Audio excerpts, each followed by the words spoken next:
Valdi Putra, sayang sekali.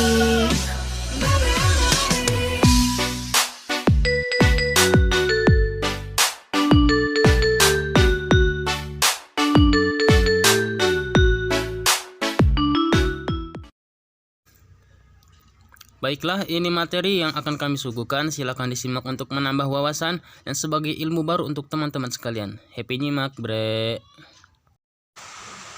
Adapun beberapa materi yang akan kami jelaskan yaitu berupa pengertian senjata, contoh senjata, sejarah AK-47, spesifikasi AK-47, cara kerja senjata AK-47, dampak negatif dan positif dari perkembangan teknologi senjata itu sendiri. Yang pertama yaitu pengertian senjata.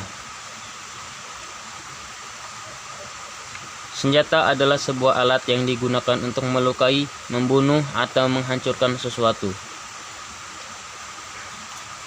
Senjata dapat digunakan untuk menyerang maupun untuk mempertahankan diri, dan juga untuk mengancam dan melindungi.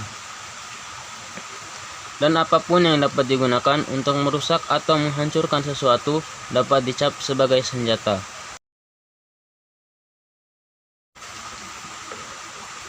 Adapun jenis persenjataan yang akan kami jadikan materi saat ini ialah senjata AK-47. Jedor, jedor, jedor, jedor. Ini bre gambar AK-47 itu sendiri. Senjata ini ditemukan oleh desainer senjata Rusia yang bernama Mikhail Kalashnikov. Mikhail Kalashnikov menemukan senjata ini di pertengahan abad ke-20. Lahir 10 November tahun 1919, Kalashnikov adalah seorang mekanik tank di militer Soviet. Selama Perang Dunia II, ia terluka dalam invasi Jerman di Uni Soviet pada 1941. AK-47, temuan terbaik Kalashnikov, adalah kepanjangan dari Automat Kalashnikov 1947. Tahun itu senjata AK-47 diproduksi untuk pertama kalinya. Setelah menyaksikan sendiri keunggulan tempur senjata api tentara Jerman, Kalashnikov memutuskan untuk mengembangkan senjata yang lebih baik.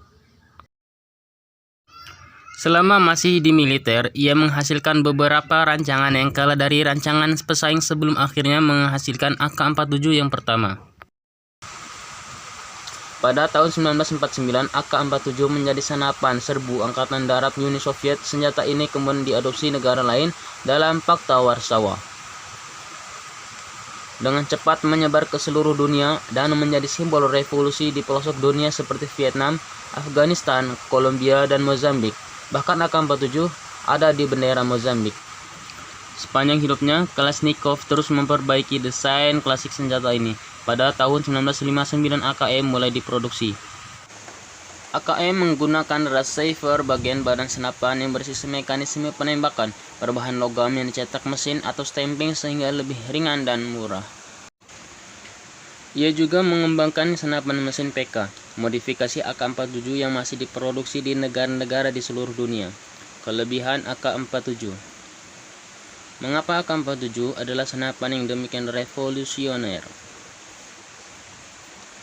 Senapan ini relatif mudah untuk diproduksi, pendek dan ringan, dan mudah digunakan, dan punya sedikit recoil, hentakan yang disebabkan oleh senjata api ketika ditembakkan. Senapan ini juga diandalkan dalam kondisi berat seperti di hutan belantara yang basah hingga badai pasir Timur Tengah, dalam dingin dan bahkan panas ekstrim sekalipun. Proses perawatannya juga mudah. Piston gas yang besar dan ada keleluasaan jarak pada bagian-bagian mekaniknya membuat senapan ini tidak mudah macet. Kalashnikov senang menyombongkan keunggulan senapannya atas senapan M16 buatan Amerika Serikat selama Perang Vietnam, kata dia dalam wawancara pada 2007. Serdadu Amerika membuang M16 mereka dan mengambil AK-47 dan peluru dari Vietnam yang tewas. Saya dengar tentara Amerika juga cukup sering menggunakan AK-47 di Irak. Senjata yang jumlahnya paling besar di dunia ini juga cocok digunakan untuk kejahatan dan terorisme. Bahaya ini. Penyandra yang menyerbu area Olimpiade di Munich, Jerman pada 1972 menggunakan senapan Kalashnikov. Pelaku penembakan massal di Amerika Serikat juga menggunakan versi semi-otomatis dalam kejadian di Stockton, California, dan Dallas. Militer Amerika Serikat juga telah mendistribusikan senjata ini dalam konflik di Afghanistan dan Irak dengan masa pakai 20 hingga 40 tahun. Senapan AK mudah dipindahkan dan digunakan kembali. Kini harga secara global bisa mencapai ratusan dolar Amerika Serikat, tapi beberapa AK-47 bisa dibeli dengan harga hingga 50 US dollar atau sekitar 700.000 rupiah.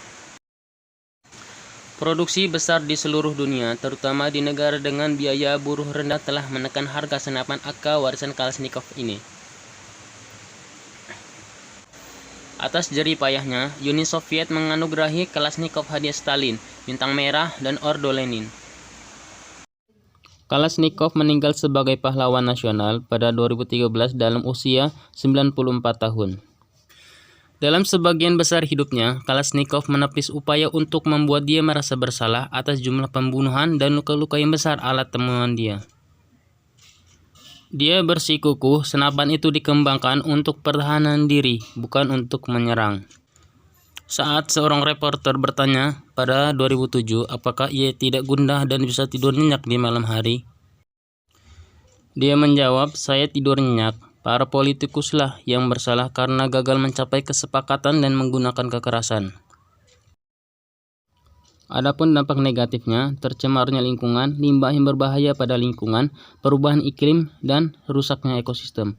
Dampak positifnya yaitu pesatnya perkembangan teknologi persenjataan menjadi nilai positif pada nilai pemerintah dan mempersenjatai mereka agar dapat melindungi negara dengan optimal dan menggunakannya secara bijak.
Dan ini tutor dari Om Rusia, cara menggunakan AK-47.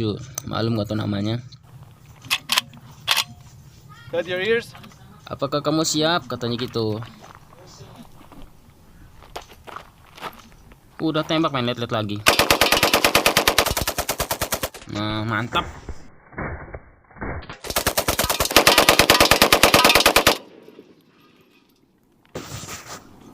Las Vidanias. Sangat luar biasa. Sekian, terima kasih. Wassalamualaikum warahmatullahi wabarakatuh. See you again.